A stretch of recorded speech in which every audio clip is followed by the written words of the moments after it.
never thought life would take such a strange turn when I moved back to my hometown of Ashford, Oregon. After my divorce, I was done with the chaos of Los Angeles. I needed simplicity, a place to heal, and maybe figure out who the hell I was without Amanda, my ex-wife and, once upon a time, my everything. So, at 37, I packed up what was left of my life and moved back into my late parents' creaky, colonial-style house. It still smelled faintly of cedar and my mom's lavender candles. Everything felt frozen in time, as if they might walk through the front door any second, complaining about the cold. Chapter 1. An unexpected knock. I was barely settled in when the first odd thing happened. It was a cold November evening, and I was busy unpacking old photo albums when someone knocked on the front door. It startled me. Nobody came out this far unless they were lost. I opened the door to find a young boy, maybe 10 or 11, standing there, his dark brown hair wet from the rain. His worn-out coat was too thin for the weather. "Are you Mr. Landon Hayes?" he asked, shivering. "Yes. Who are you?" He shifted uncomfortably. "I'm Caleb. My mom told me to find you if something bad ever happened." I stared at him, confused. "Your mom? Who's your mom?" "Melanie Crawford." The name hit me like a freight train. Melanie and I had been high school sweethearts, long before Amanda came into my life. I hadn't seen or heard from her in nearly 15 years. What happened to her?" I asked, my voice shaky. Caleb lowered his eyes. "She's gone. She told me you'd help me." Chapter 2. Ghosts of the Past. After that night, Caleb stayed. I contacted child services, but there was no immediate family listed in his records. His mother had passed away from a sudden aneurysm 2 weeks before. Until the system figured things out, he was legally allowed to stay with me. Social workers were stretched thin, and I wasn't about to let the kid end up in some foster home. Not when he needed someone. Taking care of Caleb wasn't easy.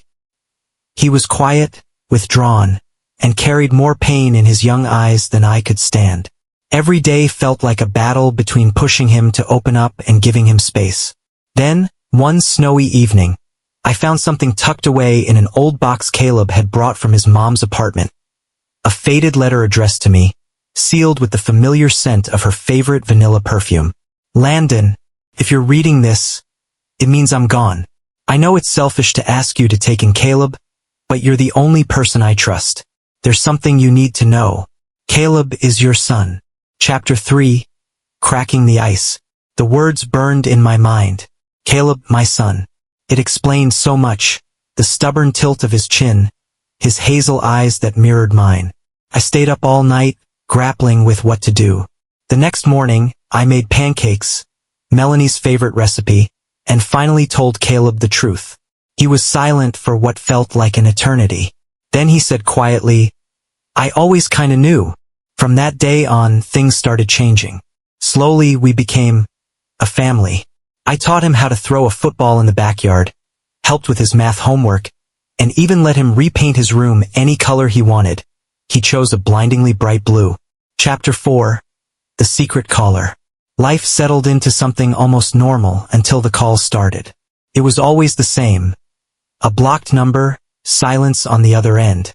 Sometimes I thought I could hear breathing, but it was faint.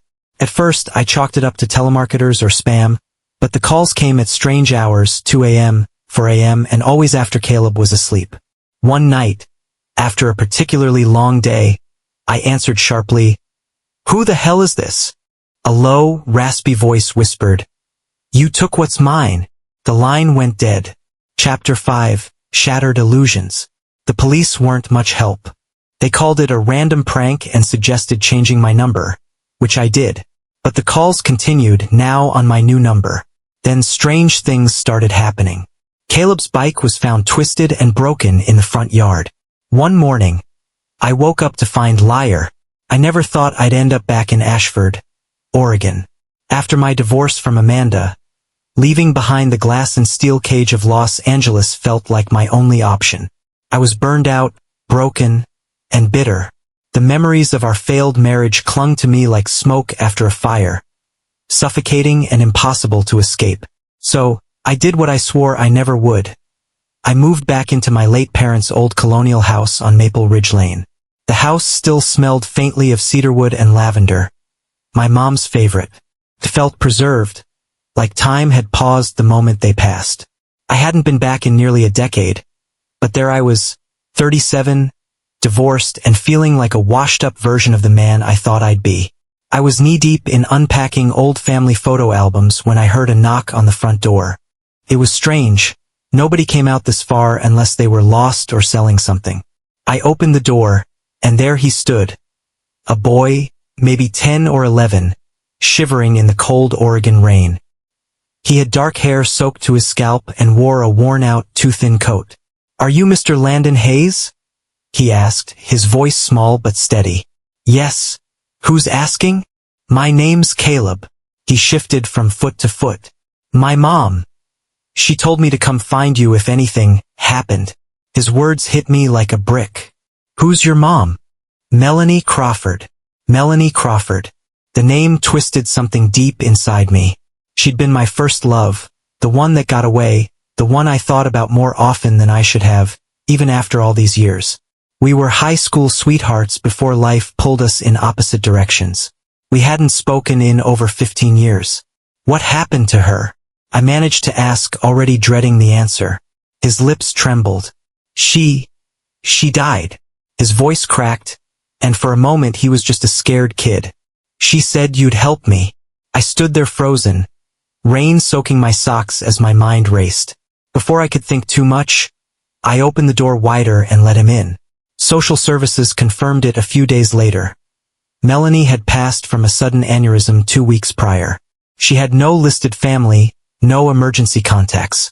I was the only person Caleb mentioned.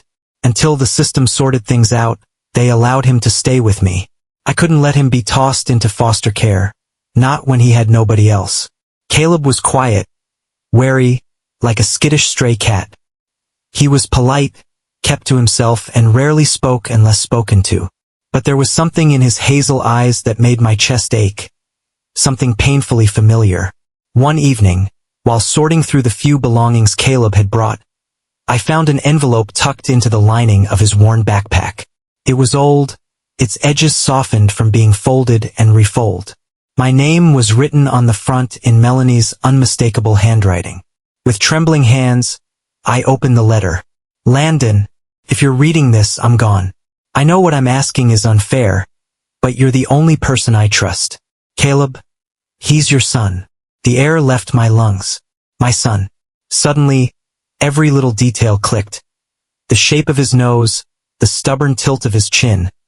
All pieces of a puzzle I hadn't realized I was holding. I sat there for what felt like hours, numb with shock, the letter clenched in my hands. The next morning, I made pancakes, Melanie's favorite recipe, and told Caleb the truth. He sat in stunned silence, staring at me like I just told him the world was flat. Then, after what felt like an eternity, he whispered, "I kinda always knew." From that moment, things shifted. Slowly, tentatively, we became something close to a family. I taught him how to throw a football, helped with his math homework, even let him repaint his room. He chose an obnoxiously bright shade of blue. Felt right, like fate was finally giving me something good. But then the phone calls started. Blocked number. Silent at first. Then breathing shallow, deliberate. The calls came at random hours, always after Caleb was asleep. At first, I brushed it off as a cruel prank, but deep down, I felt the icy grip of something darker. One night, after a particularly long day, I snapped and answered harshly, "Who the hell is this?" The silence stretched for several long seconds. Then, a low, rasping voice whispered, "You took what's mine." The line went dead. The police chalked it up to a prank. "Probably some kid messing around," the officer said, clearly uninterested. I changed my number, but the calls continued. Then things escalated. I found Caleb's bike twisted and broken in the front yard one morning. Another time, the words "liar" were spray-painted in blood red across my front door. I didn't tell Caleb, he'd already lost too much, but I knew we were being watched. One stormy night, I woke up to the sound of glass shattering downstairs. My heart pounded as I grabbed the baseball bat I kept by my bed and crept down the hall. Caleb's bedroom door was wide open, and his bed was empty. Panic surged through me as I raced downstairs. The front door hung ajar, rain pelting the floor. "Caleb!" I screamed into the storm, desperation clawing at my throat. Lightning flashed, and that's when I saw them. A shadowy figure dragging Caleb toward a waiting van at the edge of the driveway. I sprinted, adrenaline turning my fear into something primal. Just as the figure threw Caleb into the van, I swung the bat with everything I had. The sickening crack of bone echoed through the night. The figure crumpled. I pulled Caleb into my arms, clutching him like he was the only thing tethering me to reality. It was only after the police arrived that the full truth came out. The man was Caleb's biological uncle, Melanie's estranged brother. He'd spent years in and out of prison and blamed me for stealing Caleb, convinced that he was entitled to custody after Melanie's death. I was granted full legal custody after the incident. Sometimes, late at night, I still hear echoes of that rasping voice in my dreams. "You took what's mine." But then, I hear Caleb calling me Dad, and I know we fought for something worth keeping. The family we choose is sometimes the only family that matters. Life after the incident was anything but easy. Caleb and I were both shaken, though we dealt with it in different ways. He retreated further into himself, becoming quieter than ever. I threw myself into keeping him safe, new locks, security cameras, even an alarm system that could alert me if a leaf so much as twitched outside. Sleep came in restless patches, haunted by the memory of that voice, that night, and the vanishing flash of lightning. Therapy became a regular part of our lives. First, Caleb hated it. He'd sit in the therapist's office with his arms crossed, glaring at the floor, responding with curt, yes or no answers. But Dr. Benson was patient, slowly pulling him out of his shell one small breakthrough at a time. One afternoon, Caleb came home from a session with a drawing clutched tightly in his hand. He hesitated at the front door before offering it to me. It was a simple sketch of us, me, him, and a dog he'd obviously imagined, standing together in front of the old colonial house.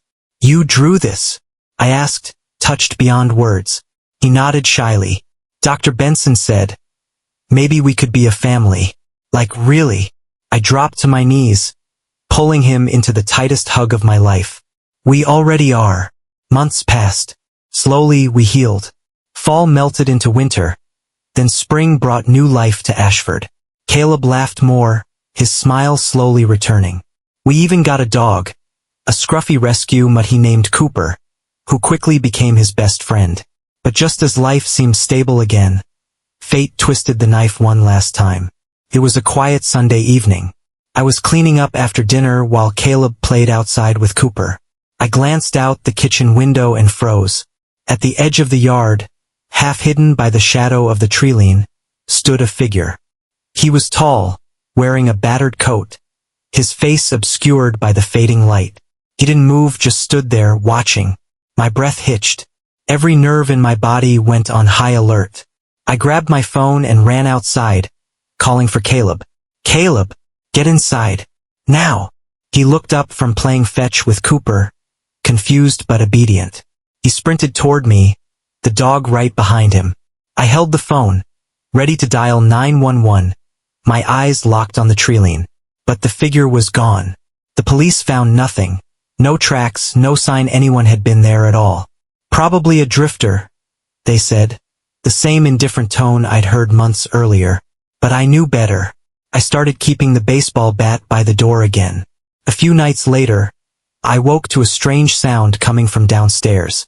A soft scraping, like something being dragged across the front porch. Heart pounding, I grabbed the bat and crept down the hall, stopping at Caleb's room.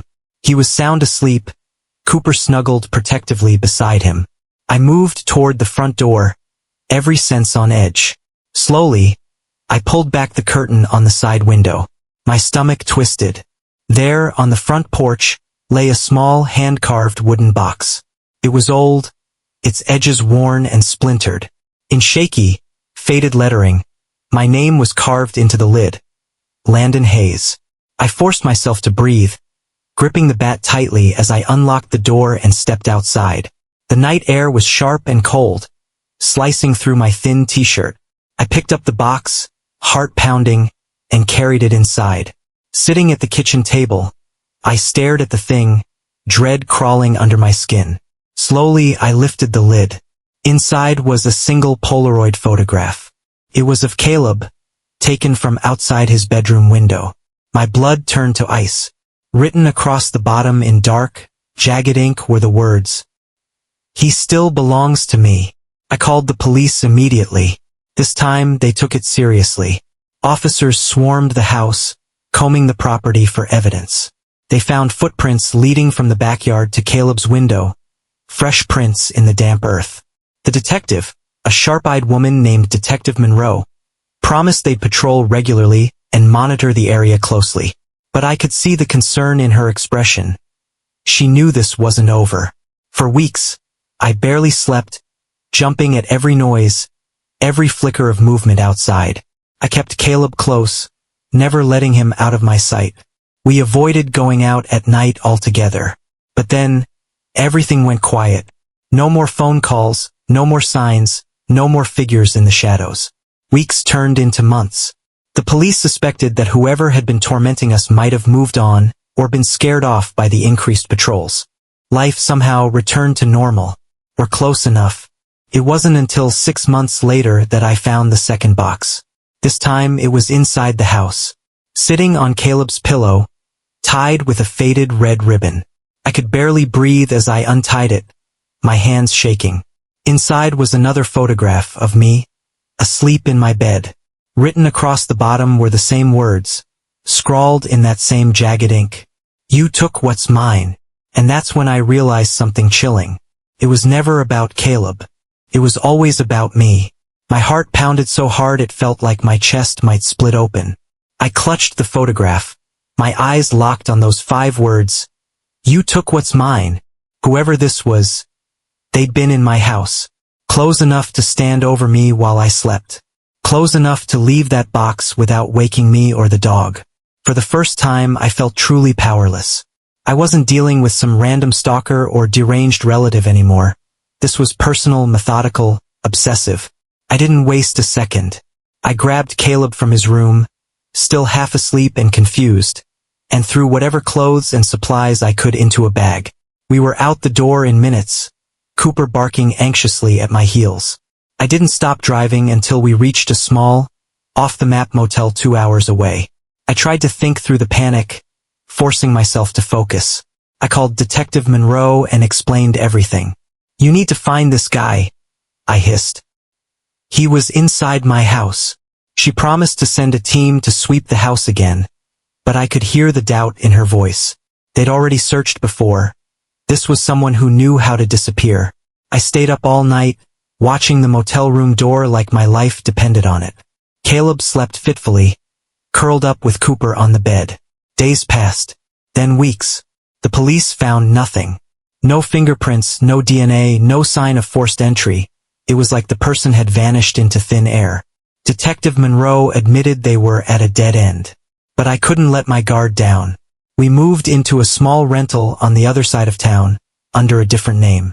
I switched jobs, even homeschooled Caleb to keep him out of sight. Life shrank into a tight, paranoid circle, always looking over my shoulder, always waiting for the other shoe to drop. For a while, it worked, until the last letter arrived. It came in a plain white envelope, slipped under our new front door. No address, no postage. Just my name, Landon. With trembling hands, I opened it. Inside was a single sheet of paper with one typed sentence. "I've always been closer than you think." Beneath it was a photograph. It was me and Caleb, taken that morning as we left the house, oblivious to the camera watching us. The realization hit like ice water. They never stopped watching.